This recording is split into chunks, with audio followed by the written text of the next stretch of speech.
Israel Hezbollah இடையேயான சண்டை தீவிரமடைந்துள்ளது.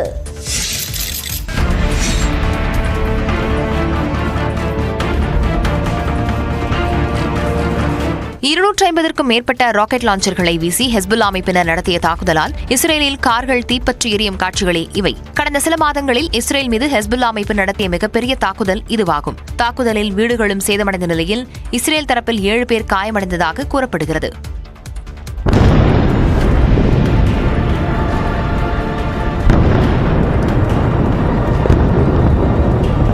நேற்று இரவு லெபனான் தலைநகர் பெய்ரூட்டின் மையப்பகுதியில் இஸ்ரேல் ராணுவம் மிக கடுமையாக தாக்குதல் நடத்தியது.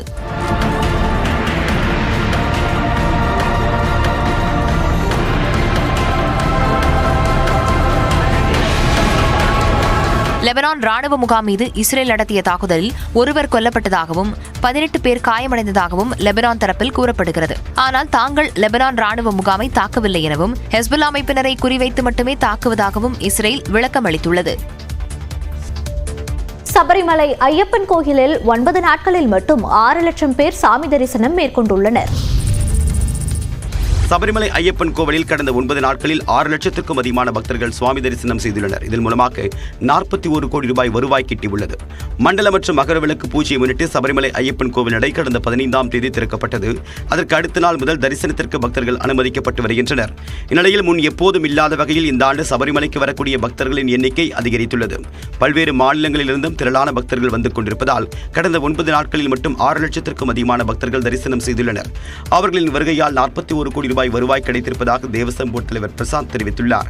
நவம்பர் 16ஆம் தேதி முதல் 6,12,290 பக்தர்கள் வந்திருப்பதாகவும் கடந்த ஆண்டு இதே தருணத்தில் சுமார் 3 லட்சம் பக்தர்கள் மட்டுமே வருகை தந்ததாகவும் கூறியுள்ளார்.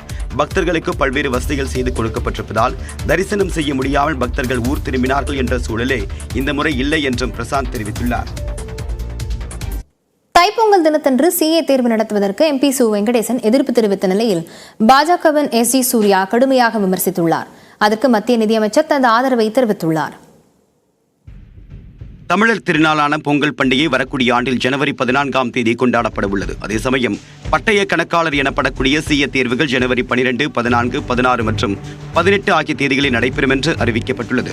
குறிப்பாக பொங்கல் பண்டிகையான ஜனவரி 14ஆம் தேதி பிசினஸ் லா தேர்வும், காணும் பண்டிகையான ஜனவரி 16ஆம் தேதி குவான்டிட்டிவ் ஆப்டிடியூட் தேர்வும் அறிவிக்கப்பட்டுள்ளன.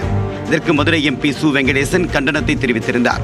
எத்தனை முறை சொன்னாலும் மத்திய அரசு திருந்தப் போவதில்லை என்றும் அதற்காக தாங்கள் ஓயப்போவதில்லை என்றும் கூறியிருந்தார். அறுவடை திருநாளான பொங்கல் தமிழ்நாட்டின் தனித்துவமிக்க பண்பாட்டு திருவிழா என்றும் அதை அவமதிக்கக்கூடிய செயலை மத்திய அரசு கைவிட வேண்டும் என்றும் அவர் கேட்டுக்கொண்டார்.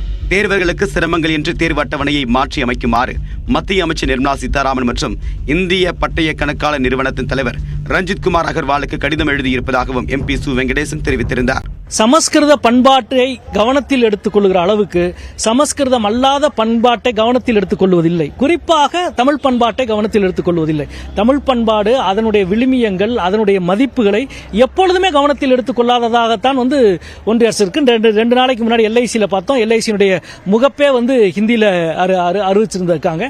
இதற்கு பதிலளித்த பாஜக மாநில செயலாளரான எஸ்ஜி சூர்யா, கதை எழுதுபவருக்கு ப்ரொஃபஷனல் கோர்சஸ் குறித்து என்ன தெரியும் என்றும் அதெல்லாம் படித்து தேர்ச்சி பெறுபவர்கள் டொமைன் என்றும் சு வெங்கடேசனை விமர்சித்திருந்தார்.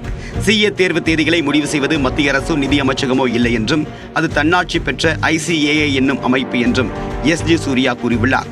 சிஏ தேர்வு என்பது லட்சக்கணக்கான மாணவர்களின் கனவு, எதிர்காலம் என்பதால் பல்வேறு ஃபேக்டர்ஸை கருத்தில் கொண்டுதான் தேர்வு தேதிகளை முடிவு செய்ய முடியும் என்றும் கூறியிருந்தார்.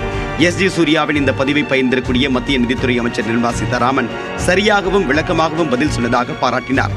இதிலும் எப்போதும் தமிழ் விரோத பிரச்சாரம் சிலருக்கு பழக்கமாகிவிட்டதாகவும் அவர் விமர்சித்துள்ளார்.